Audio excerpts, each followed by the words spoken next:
Good day everyone! Welcome to my channel. This is Hot Sports Balita. Para sa balitang sports, Kit Jimenez, nanganganib na rin sa SMB. Posible kayang sumunod na kay Romeo. Kamakailan ay tuluyan ang binitaw ng San Miguel Beermen, ang 30-year-old veteran guard na si Terence Romeo at ang kanilang big man na si Vic Manuel patungong Terra Firma, kapalit nila Juwami Chongson at Andreas Cahilig.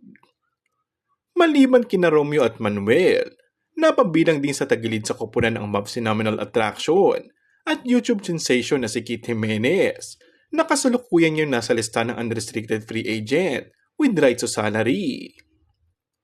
Marami ang nadismayang fans ni Jimenez dahil wala ang pangalan nito sa latest 14-man lineup na inilabas ang Beermen para sa PBA Season 49 ng Commissioner's Cup.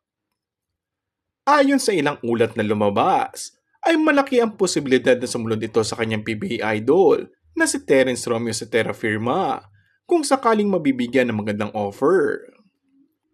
Maaalalang nakakuha ng 2-year contract ang 27-year-old guard na si Jimenez sa San Miguel noong September 2023 at nakakontrata pa ito sa Beermen hanggang sa huling bahagi ng taong 2025.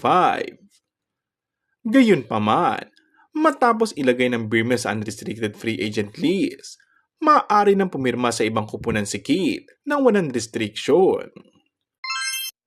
Kung bago ka lang sa akin channel ay mag-subscribe at pindutin na rin ang notification bell. Maraming salamat!